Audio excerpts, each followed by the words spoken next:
The Remains of the Day was written by Kazuo Ishiguro, a British author who was born in Japan and moved to England as a child. The book came out in 1989, when Ishiguro was becoming known for his stories about memory and feelings. It won a big award called the Booker Prize because it tells a deep story in a quiet way. The novel happens in England, mostly in the 1920s and 1930s, but also in 1956, when the main character looks back on his life. It's about a butler who works in a fancy house, showing his loyalty, his missed chances, and how he deals with regret while the world around him changes. The story follows Stevens, a butler who works at Darlington Hall, a large English mansion. It's 1956, and Stevens has served there for many years, even though the house's old owner, Lord Darlington, is gone. A new owner, Mr. Faraday, an American who bought the hall, now lives there. Mr. Faraday tells Stevens to take a break and go on a trip, which feels strange to Stevens because he almost never leaves his duties. Since the house has fewer staff now, with many leaving after the war, Stevens agrees, deciding to drive across England to visit Miss Kenton, a woman who used to work with him as the housekeeper. He hopes she might come back to work because he thinks she's unhappy in her marriage after reading her recent letter. As Stevens drives through the countryside, he thinks about his past, which takes up most of the story. He remembers the 1920s and 1930s, when Lord Darlington was in charge of the hall and Stevens was at his best as a butler. Stevens, who always wanted to be perfect, believed a good butler should serve without question, putting his master's needs above everything else. He trained himself to stay calm, even during busy times, making sure every detail, like the silver being polished, was right for guests. He took pride in his role, often working late into the night, because he thought serving a great man like Lord Darlington, who wanted peace in Europe, was his way to help the world. Stevens learned this dedication from his father, who was a butler too, teaching him to value duty over personal needs since he was a young boy starting in service. Lord Darlington often hosted important meetings with politicians from England and Germany, hoping to stop another war after the First World War ended.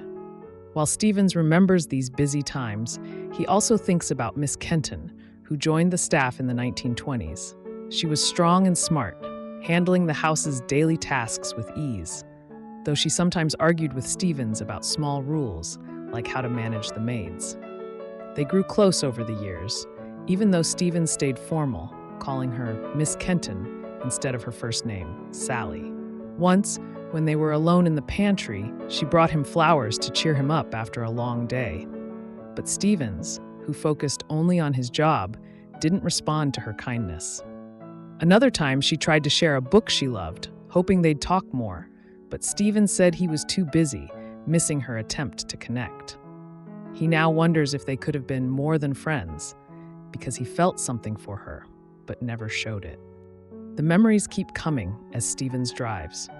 He recalls big events at Darlington Hall, like a conference in 1923, when Lord Darlington tried to bring countries together. Stevens worked hard that night, serving guests without a mistake, even though his father, who was also a butler at the hall, was very sick upstairs. His father, who taught Stevens about duty, had grown weaker with age, often forgetting things, but Stevens insisted he keep working to honor his legacy. His father died during the event, but Stevens didn't stop working, because he thought serving mattered more. Miss Kenton, who saw how much Stevens hid his feelings, tried to comfort him after, offering to sit with him, but he pushed her away, saying he had to focus on his tasks.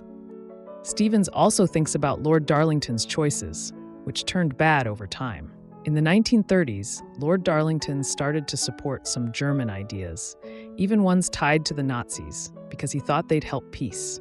He made mistakes, like firing 2 Jewish maids just to please his guests, which upset Miss Kenton so much that she threatened to leave. Stevens, who followed orders without question, told her to stay calm, even though he didn't like the decision either. Over the years, Lord Darlington met with more dangerous people, hoping to change their minds, but his actions backfired, and people called him a traitor after the war.